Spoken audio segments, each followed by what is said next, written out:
This is episode 79 of the Military Bottom Line podcast. It's a little in a way, like a cheat code in the military that not a lot of people talk about or publicize just because, they're losing a stellar Marine.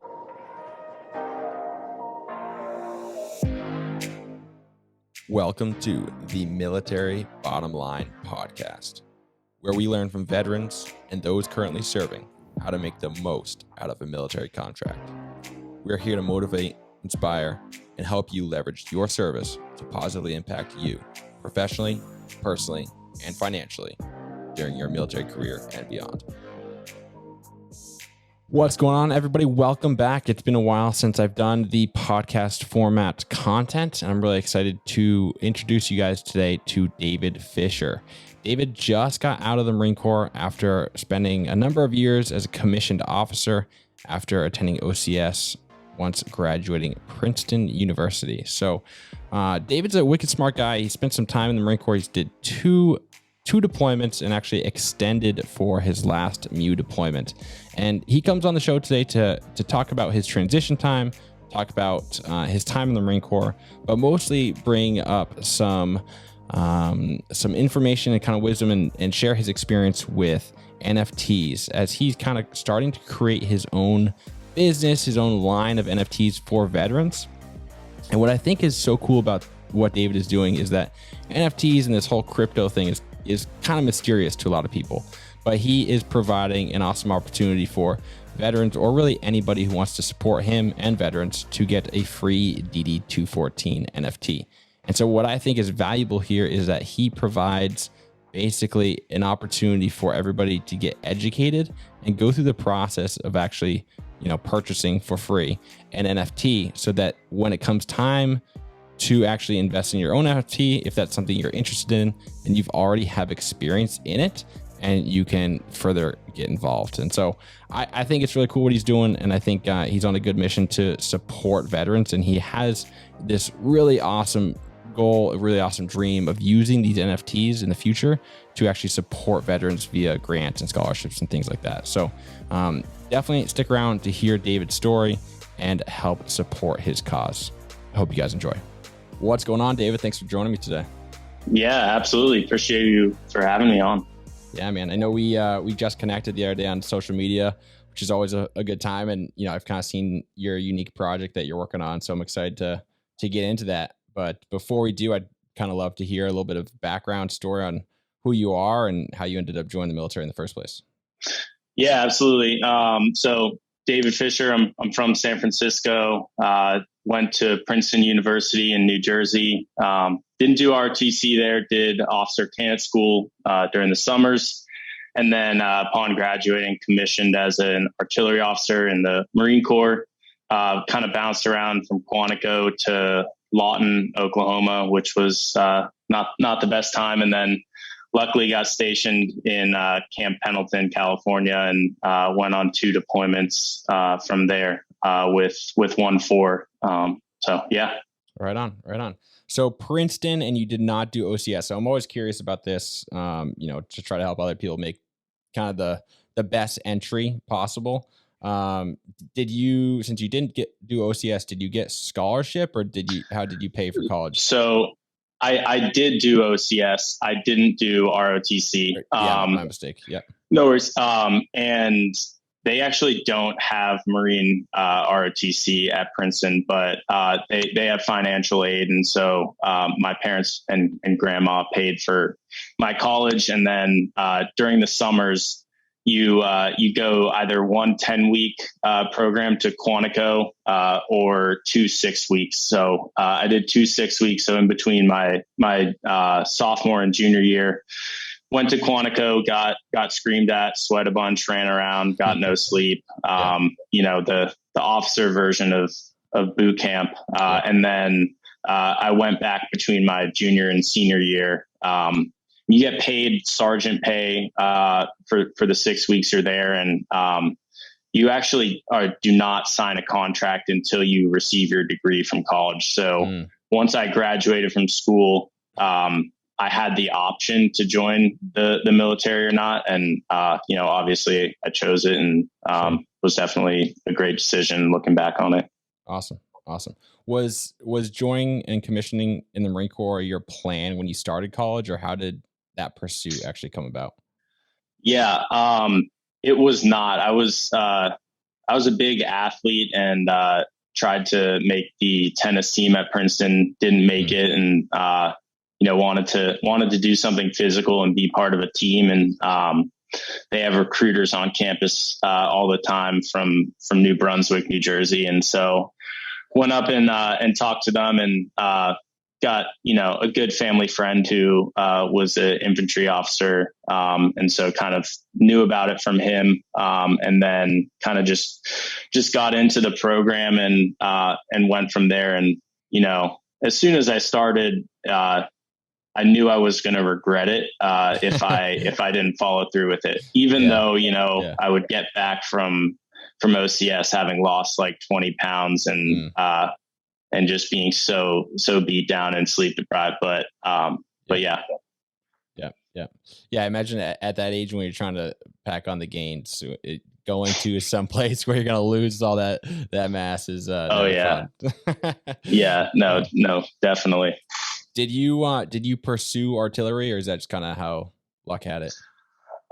It's somewhat how luck had it. I think just I was pretty good at math and science, and so they kind of plugged me in there. But at the basic school, which is the initial officer training course that everyone goes to, they kind of rank you within the class, and then you rank which specialties you want, and in a way they plug and play. But in the long run, I was super pumped with artillery, and being in an infantry unit, part of fire support teams. It was it was the best of both worlds, being able to control aircraft, mortars, artillery, heavy weapon systems was pretty cool.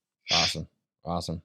I feel like, I'm from the enlisted side, so it's a little bit different. I don't know, as an officer, you're leading, how big of a group you're leading, but for enlisted, it's often used as kind of a stepping stone where people are they've got a secondary focus, whether they're focusing on like building a business or going to school. For you, did you have time to have a secondary focus where you're kind of moving towards an ultimate goal, or were you pretty much all in on the career? I was, I always knew I didn't want to be a careerist. So I planned to do my initial contract of 4 years, ended up extending to do 5 years and go on one last deployment. But no, the military definitely consumed my life. And when I wasn't at work, I was getting phone calls for Marines doing stupid things, going to pick them up from jail or from the hospital or something like that.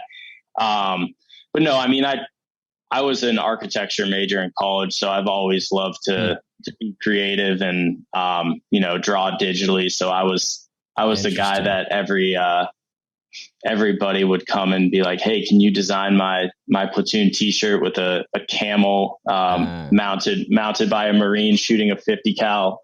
So I tried to stay creative, and similar thing with designing ranges and training. Just trying to do new things was always what I was hoping for, just to get the Marines the best training. Yeah, that's funny. That's slightly different artistic purpose between architecture and designing T-shirts and patches and things like that, and ranges for that matter. But yeah, absolutely. Yeah. So, total of 5 years, 2 deployments, what was your feeling, or what was your experience? Would you say it's mostly positive, mostly negative? Do you have any regrets about, the past 5 years and actually following through with that contract? Yeah. No regrets at all. I'm super appreciative of my time, and thankful for all the relationships I built, and really the personal growth that I made. You get thrown in there as a 22-year-old, and you're you're technically in charge of a staff sergeant who's your right hand man, who's, you know, been in anywhere from 10 to 15 years. And you're expected to gain their respect and trust, and lead them in your platoon. And so, you quickly develop, a sense of maturity and confidence and ability to lead and manage, people and get the mission, accomplished. And so, you know, I really did grow as a man, and there were definitely some highs and some lows, and the majority were lows. You know, at times, just with spending quite some time in the desert and on a boat during COVID, because they wouldn't let us off. But no, looking back on it, it's definitely something I'll cherish for the rest of my life, and you know, made some lifelong friends. That's something that I'll probably remember the most. Yeah, no doubt. Talk about that experience a little bit, because it's very unique, you know, like, so I assume COVID happened after you signed your extension. It did. It was like 2 weeks. I had signed my extension, and then COVID happened 2 weeks later. Were you on ship when you heard like pandemic, you know, that you're like, man, is this World War Z or zombie? Like, we're going to go back to shore and it's gonna be crazy. Or what was that?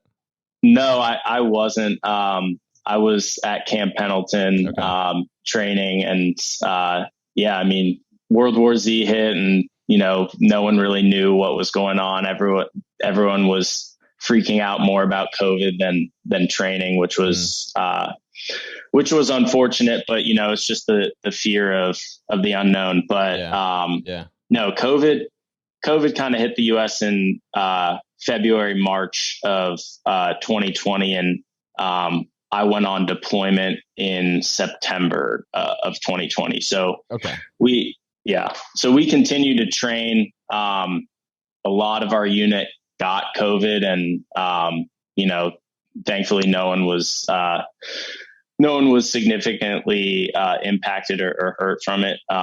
But it definitely changed the dynamic of our deployment from all the planned stops, training exercises, liberty ports, to ultimate fear, and you know, like we sent guys into a country in Africa, and they're wearing N95 masks next to SEALs that are basically shirtless and aren't wearing masks and don't give a shit. So oh man. Yeah. It's wild. Was your first deployment a MEU, and you wanted to go on another one, or was your first deployment something else and you still wanted a MEU? Like, what was the draw for that? Yeah. So my first deployment was the 31st MEU. So we went to Okinawa. Probably out of the 6 months, it's not really a MEU, but spent about a month on ship in the South China Sea, and then luckily got to go to South Korea and train in South Korea for a month. The main reason for the second one was I was planning on going with 3rd Battalion, 1st Marines to the special purpose MAGTF in the Middle East, and they ended up switching me back to my old unit 1-4, and so I went on the 15th MEU, which we still went to AFRICOM in the Middle East, and got to do some cool training in Saudi Arabia in 2 different places. We had a real mission off the coast of Africa too. So overall, it shaped my military experience. I had, I learned a lot from it, foreign diplomacy and all that I didn't have from my first deployment. But, you honestly are plugged in to wherever the military wants you to go, and you kind of, you luck out or you don't luck out. Yeah. No kidding. You mentioned that you were never intending on being a careerist, but I'm curious if there was like a point in time in your contract where you were like, screw this, I'm done. Like, I'm done. I'm ready. Or if it was just kind of a progressive, like, I don't think this is for me. No, I just going into it knew I wanted to be out of the military by, 26 or 27. Just thinking about spending from 22 years old to 42 years old to get a pension, that is your formative years of your life. And so I had aspirations outside the military, and that was from the get go. And, during it, I also I knew, while it was a very positive and formative experience, I knew and was super excited to get out and do things that I was really passionate about, because when it comes down to it, there are aspects of the military that I was very passionate about. And that's, leading Marines, mentoring men and women, and then just making some lifelong friends. But aside from that, I wasn't totally passionate about everything else that was happening. Gotcha. But I did sign up for one more year. But still don't regret that at all. But yeah. Awesome. So you got out last July, so July of 2021, kind of in the drawdown, or however you want to call it, for COVID. What was your transition like? I mean, if you got back from deployment, did you have much of a buffer space there where you're back in the US and you're still getting paid and you're kind of doing the transition, or was it like you get back and a couple weeks later, you're out? Yeah. I guess it's somewhat fortunate on the officer side.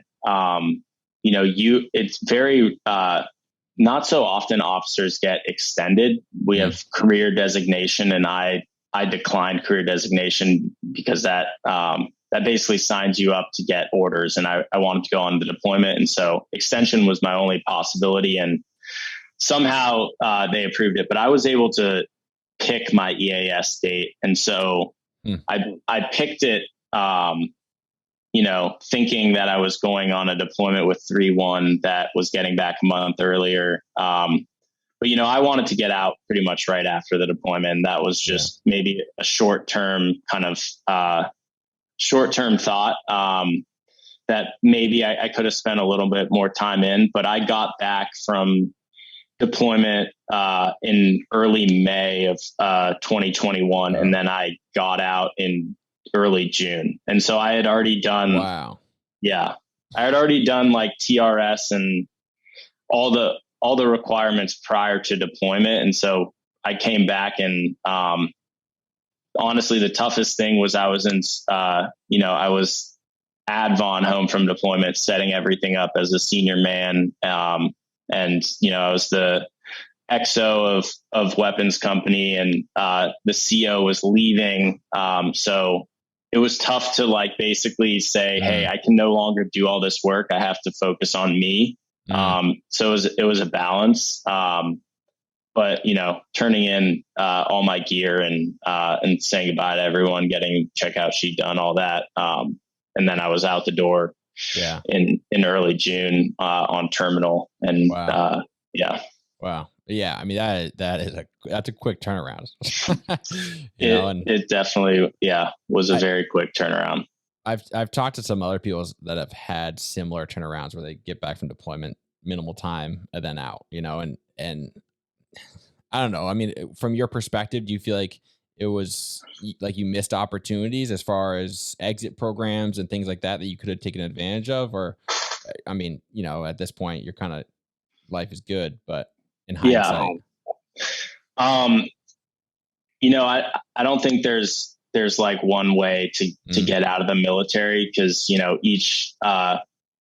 each service member is going to have, different battles to face when they get out that they probably didn't realize were ahead of them. But no, I mean, if I had timed everything right and done a program like Skill Bridge, I would have been much more set up to get out and enter the workforce. I've had a couple buddies do SkillBridge, and I've been a major advocate from them for any kind of junior Marine or officer behind me. I'm always like, whatever you do SkillBridge, do SkillBridge, and it's a little kind of in a way like a cheat code in the military that not a lot of people talk about or publicize, just because they're losing a stellar Marine to and it's tough for someone staying in to let go of one of their workhorses. Yeah. But at the end of the day, like when you're getting out, you have to think for yourself. Because as soon as you get out, the military is just going to keep chugging along, and like in a way you're forgotten. Your legacy is really just like the mentorship that you gave to the Marines, around you, and how then they're going to pass that on to the next generation. But yeah, I mean, my friends that did SkillBridge, they reached out to companies that weren't SkillBridge approved and were like, hey, I really want to work for you guys. It's a win-win for both of us. I get to try this job out in the civilian sector. I'm paid for and covered by the military. You get free labor, and also are helping out a future veteran. And so they basically reached out to these companies in ski towns, in Telluride, and then Sun Valley. And there's this veteran based nonprofit that teaches disabled veterans and other disabled people how to ski, and providing them that sense of adventure and passion. And so they worked for there, and each of those companies was initially not SkillBridge approved, and they then reached out to SkillBridge, and it's a simple application for the company. And so pretty cool for them. And they spent their last 6 months in the military skiing and teaching people how to ski, and the value that they got from that, and just being able to decompress post-military, as well as really think through what they were passionate about and which direction they wanted to go work-wise, really set them up. So when they got out, they were eager and ready to work. Yeah, SkillBridge is a super unique opportunity, and it sounds like those dudes made a good opportunity and good use of their time. I am surprised that that the programs, the companies weren't already approved by SkillBridge were able to get done that fast. And like, I'm trying to get something approved by the VA right now for GI Bill use. And good grief, it's like I'm gonna be done the program before I get approved. So yeah.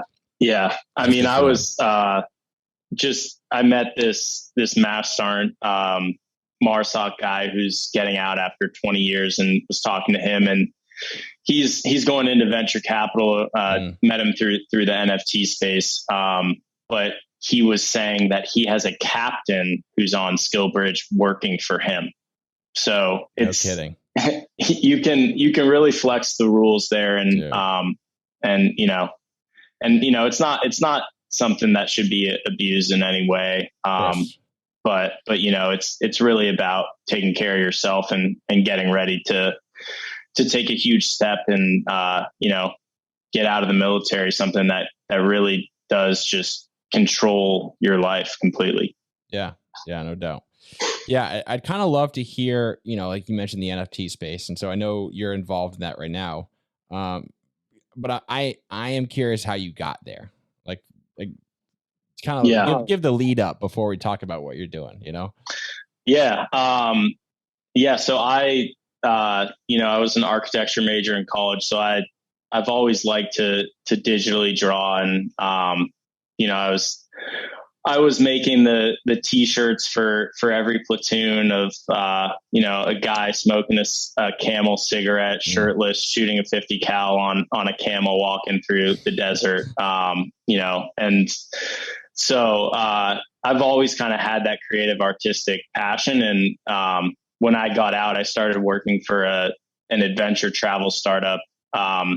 And on the side, the NFT craze was blowing up, and I had missed most of it being deployed. And so I came back, and it was fascinating to me. And, I had my skepticism of it. But I wanted to learn about it and try it out, and, see what the hype was all about. And so I made these little monsters, and wrote these absurd stories about them, and minted them, for $1, and, really just to see what it was about. No promotion, no name, nothing like that. And 2 of them randomly sold for $100. And so, What?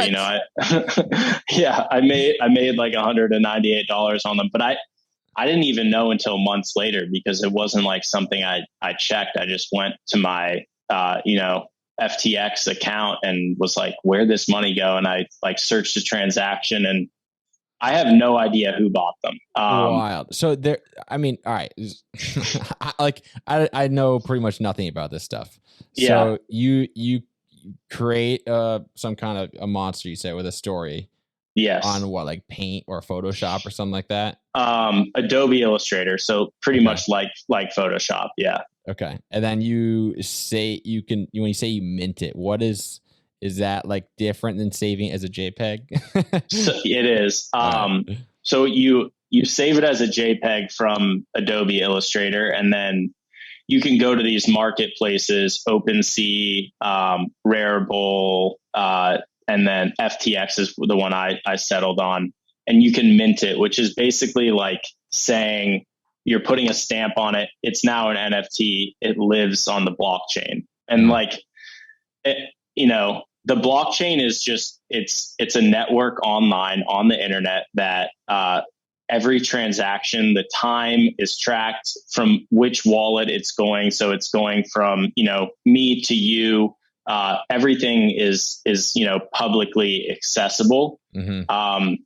And so from there, that that's a unique piece of art. And, with it, more perks can come. That's where the NFT space is pretty cool. And so really the opportunities and the potential in the NFT space are endless. And right now, we're in a very bearish market right now. Mm-hmm. And so they're at a low. But even before that, I get the skepticism, because there are projects that really get, influencers and celebrities behind them, and a lot of hype and momentum, and they're selling for, ungodly amounts. Yeah. And it's really just like about exclusivity, with that. And so I get that, but selling these NFTs that were really just like a side thing that I was just doing for fun to tell my buddies, I've minted an NFT. And you minted like one copy of each. So there's only one owner of those 2. Yeah, rather, exactly. One for each. Do you have an image of one on your phone that you can show to the camera real quick? If you're all right with that? Yeah, I'm curious. Yeah, let me pull it up. I started this, podcast, YouTube stuff, because I was on a Gary V kick for a while.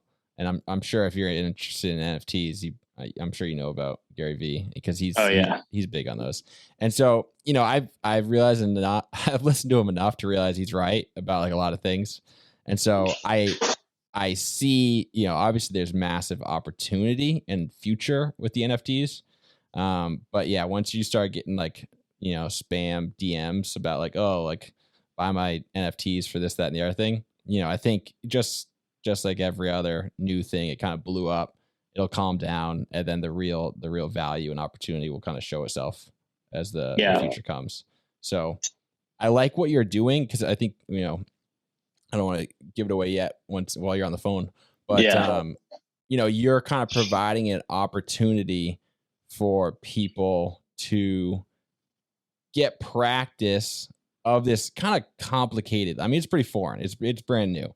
So like I haven't bought an NFT yet. I haven't done any of this stuff, but you're kind of providing a way for people to get a free NFT and learn the process on how to do it, and get basically a souvenir for learning this skill and this process that you can then use in the future when there is value and potential and the next step. So I do like that.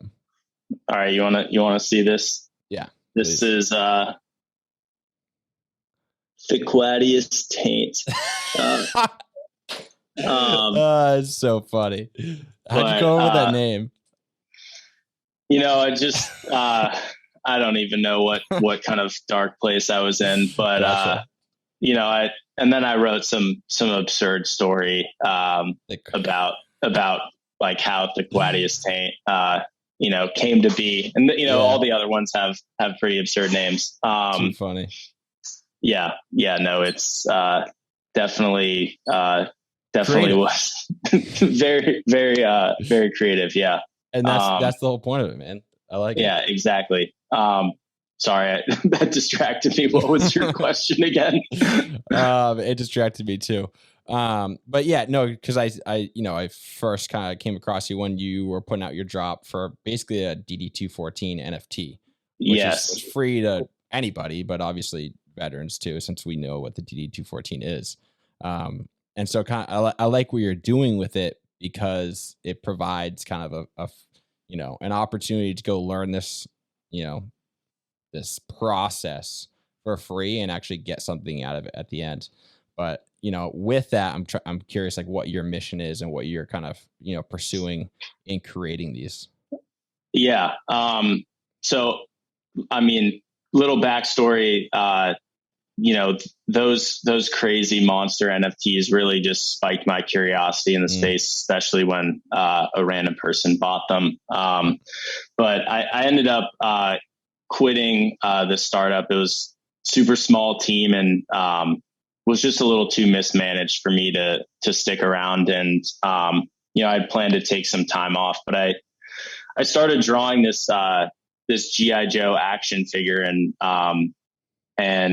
with Crocs, with like a 96 Liberty chit with crayons, because Marines are, so stupid. We like to eat crayons, with M4s, with earrings, with beards, all kind of sexy, cool stuff that I can show you later on. And so I started thinking about more deliberately on how I could launch a collection, and I've come to a collection called League of Veterans, and so I drew these military figures and kind of ran it through a code to randomly generate however many I want to launch later this summer. But the real mission behind my project, and I think what makes it so much more unique than all of these projects that really use hype and influencers and celebrities to kind of get craze and momentum behind it, is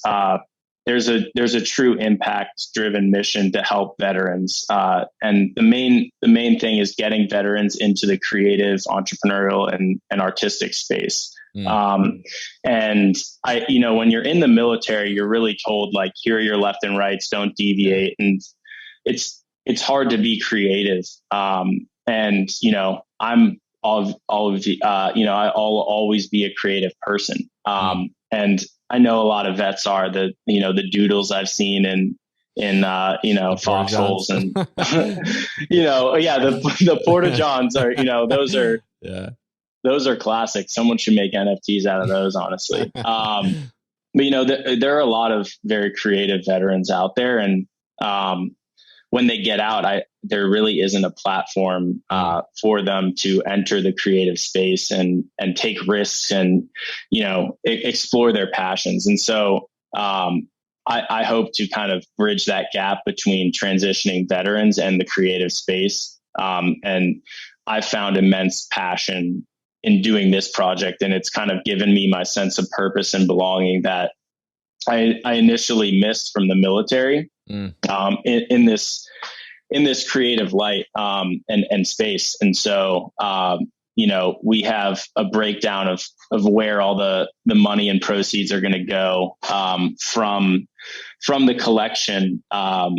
And 10% are going to go to veteran nonprofits. So right now I'm working with a couple of organizations to partner with them, and give back to such amazing nonprofits that really do help the veteran community. And then the really cool thing is 50% of the profits are going to go to something called creative grants, where veterans can apply through an application portal for a financial grant to explore some sort of creative pursuit and passion of theirs. And so if, a veteran gets out and they've always been really into photography, but, just are taking photos on their phone and they want to take it to the next level.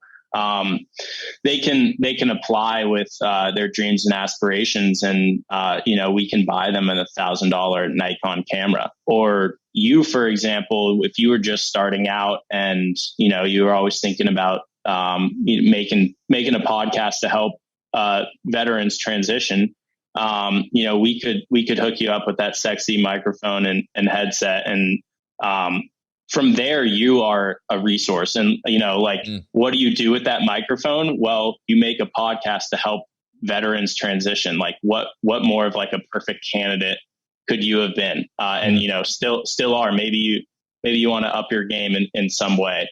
And so these grants are a way to give veterans a ticket to explore and figure out what they like and what they're passionate about in a creative way.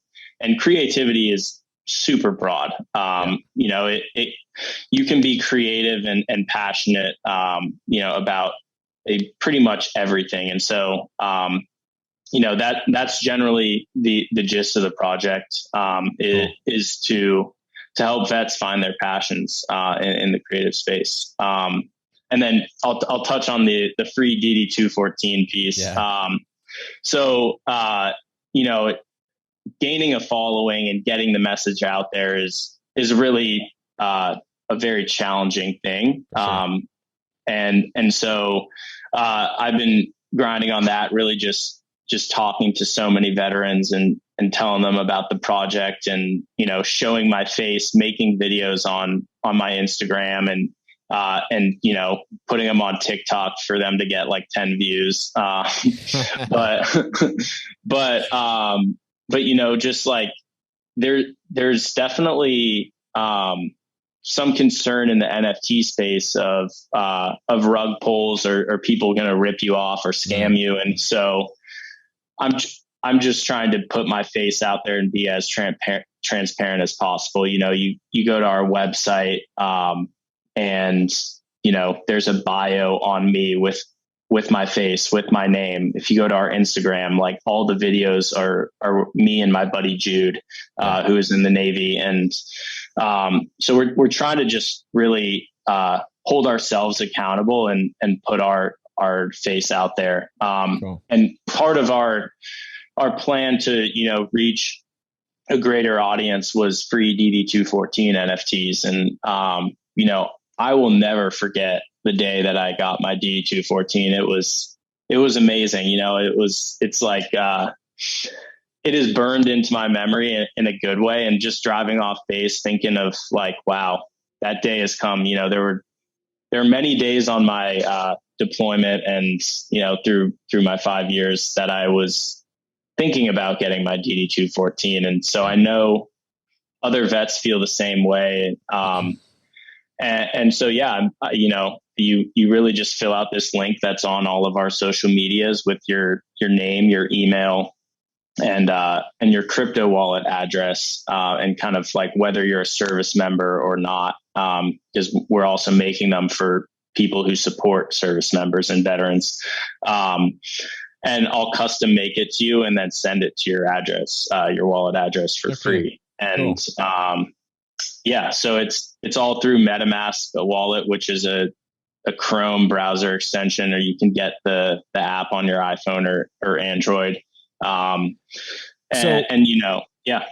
I mean, you're I know a little bit what you're saying, but there's a lot of people that have no idea what you're saying. So do you have a video of like how to, like, step by step of how you can actually take advantage of this free NFT? Yeah. Yeah. So, I think I have about 10 videos on my Instagram, and it starts out with us explaining the project, and then it starts out with a step-by-step of how to be ready to get your free DD214 NFT. And then on Twitter, I'm constantly posting. I'm accessible via DM on Twitter and Instagram. Happy to help anyone. And then I came out. So you get a MetaMask wallet, which is honestly very, very easy to set up. And that's where you can store your crypto currency, or you can store NFTs. And it is very, very secure. And so, yeah, I came out with a YouTube video explaining how to set that up. And, my mom can do it. So she did this to help support me. My mom has a supporter DD214. So that's awesome. I think most young vets can figure it out. Cool. Yeah. And I really appreciate the encouragement towards creative, pursuits. Cause I mean, I used to kind of like bash the whole, like, creative stuff. Cause I'm like, it's a couple people make a bunch of money. It's unrealistic for many, but I think now more than ever, if you're creative and consistent, I mean, pretty much anybody can have a career out of creativity and creating content, creating NFTs, creating YouTube videos. So I think, the opportunity that lies in actually being creative, if somebody doesn't want to go on to work a dry desk job career their whole life, like, it's totally there. It's totally viable. And so I think the encouragement for you guys putting out for veterans to be more creative and pursue those options is awesome. Yeah. Yeah. And I mean, the main thing is just being happy. And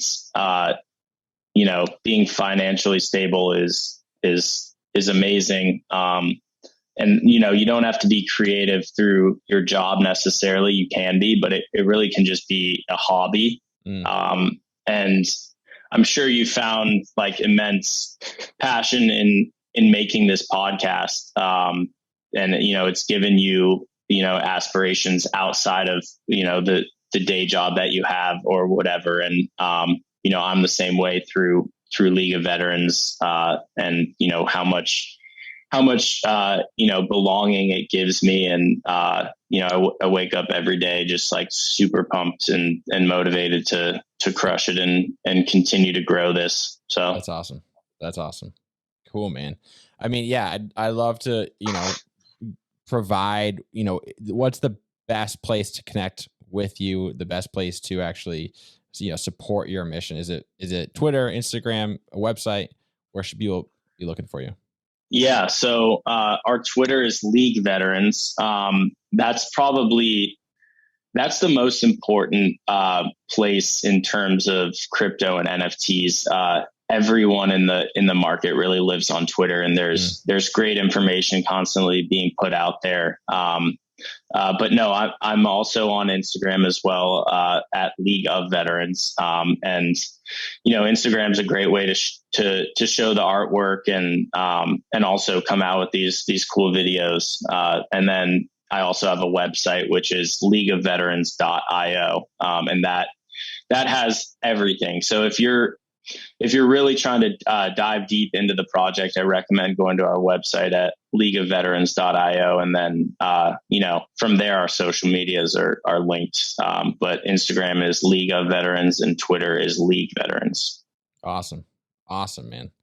Yeah. I really appreciate that, dude. That's I'll make sure those are linked in the description, whether it's on podcast platform or YouTube. The links are below. So appreciate it. But cool, man. I really appreciate the time. I want to provide, I didn't really prep you for this question, but if you were to give one piece of advice to somebody who's transitioning out, you're right in that window still and still live in that transition process. So what is one piece of advice you'd give to a veteran that's in the middle of transition? Yeah. Well, I think it starts even before the transition out, but it's have a life outside of the military, and have passions and really try things and explore things outside of the military, because the military will consume you if you're not really, if you don't really have, a passion or a hobby outside of it. And it'll take over. And so, from an early point in the military, and I wasn't the best at this, but I tried to always stay creative and, continue to make digital art, making all the platoons t-shirts, trying to come up with wacky ways to do live fire ranges and, unorthodox ways to train and best train the Marines. But one thing is, I got out of the military without a job lined up, and I had been deployed for 9 months getting tax-free money, so I was very financially stable and wanted to take some time off, but I still just didn't have a direction on where I wanted to go and what I really liked doing. So you can get out of the military and try a bunch of different things, but it is hard to dabble in this for 3 months and then quit and put it on your resume and then dabble in this and then quit. And then, I didn't like this and that. And, it's kind of like very non-committal. But that's you trying things and figuring out what you like. So if you can do that while you're still in the military, and just stay engaged outside of the, outside of your day job, that will really set you up. Because, and I mean, Skillbridge, like my buddies who had 6 months to figure it out, because the military did consume them when they were in, and not on Skillbridge. They were just so ready with the direction that they liked, and quickly got jobs and are super happy and very successful now. But it's really about like, what do you want to do? What do you enjoy doing? And how can you make that happen? And then like the last thing is, don't be so introverted and reclusive. It's, the civilian sector asking for help is totally normal. And it's not even asking for help. It's just chatting. Like, hey, like I see that you're in venture capital, like would love to connect with you. And then, all you have to do is go in, explain what you like to do and have a couple questions, and who knows, whoever you talk to, you could connect you with the next person. And so don't be so closed-minded, and really utilize the platforms. The veterans are super active on LinkedIn. If you just search hashtag veteran, or just, look up, hey, I want to work for Google, look up Google and then Marines, because I was in the Marines, or, if you're in the Air Force, and then just DM the person and say, hey, like I'm getting out, would love to chat. It really opens doors if you aren't, hiding under a shell and being introverted. 100%. Yeah.